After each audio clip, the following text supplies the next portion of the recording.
Assalamu alaikum, brothers and sisters. Okay, just doing another reaction to another community post from Apostate Prophet.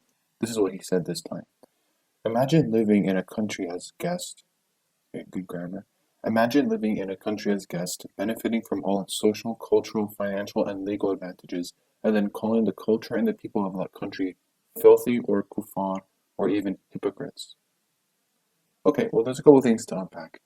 So essentially, he's trying to talk about how, obviously, he's referring to Islamic apologists who disagree and apparently are benefiting, yet they call the culture filthy or kufar. I mean, I don't know what he's. Kufar just means infidel, somebody that's not Muslim.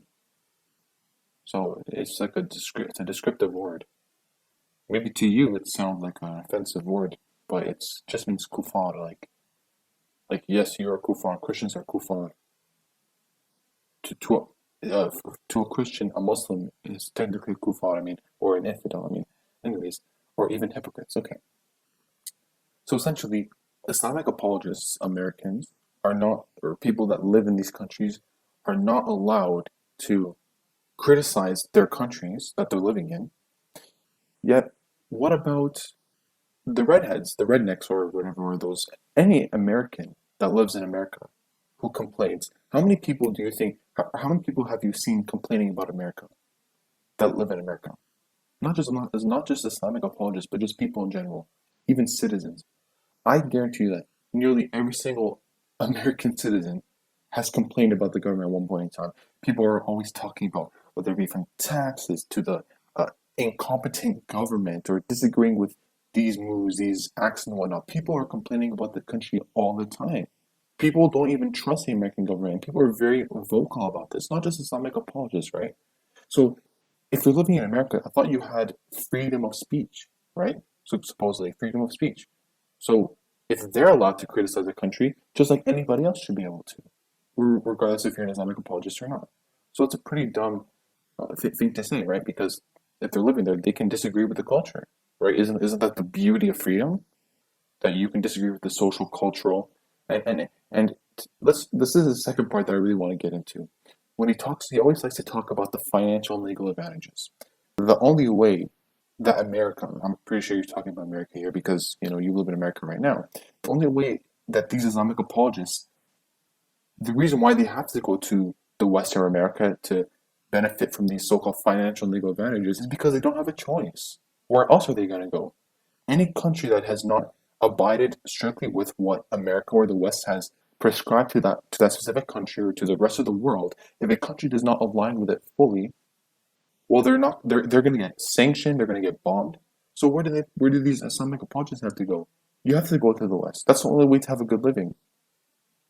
Like, I don't get your point. You have to go to. You don't have a choice because America has imposed and the West has imposed their ideologies on the entire world, and any country that does not follow strictly along with them is a no-go unless the country has very lucrative, benefits to the country.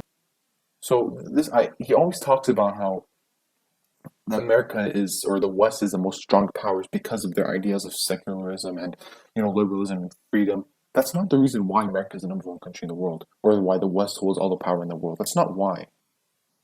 It's because it goes to war and it's brutal and it wins its wars. It goes to battle, something that you seem to be against Muslims trying to do.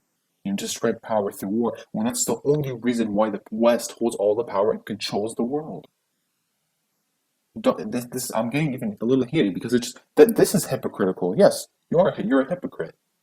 Because if you're so against, it being that ideology being taught in Islam, right? Being anti-pacifistic and trying to spread your ideas and trying to spread and go to war to strengthen strengthen your government and your state, should I say Islamic State, your Khalifa, then you're a hypocrite for living in America. The only difference is that the Islamic Khalifas, the rightly guided ones, actually treated their people better than America treats the people that it tries to spread their ideologies to. When it goes to war with a country, what does America do? Just bomb them and then leave. Destroy the country and leave. Destabilize it and then leave. What do you do in Islam? You take care of the people. You take them in. You don't just go to war with somebody and then just leave. You destroy them and leave. No. Islamic Khalifas, you there's a 3-step process. Maybe I'll get into this in another video on how you spread Islam. But yeah, anyways, I think that's it. Just very like this is hypocritical from your apostate prophet. Because how could you live in America? Anyways, just to summarize, simply put, Muslims don't have a choice. Where are we gonna go? Even in Saudi Arabia, which is advancing, you still don't have lots of opportunities. If you want the great financial and legal advantages, as you said here, you have to go to the West. You don't have a choice, and it has nothing to do with secularism and liberalism that the West imposes, or that's because they have that ideology that they use to run their country supposedly. That's not the reason why they're number one. All right. Assalamu alaikum. Have a good rest of your day, guys.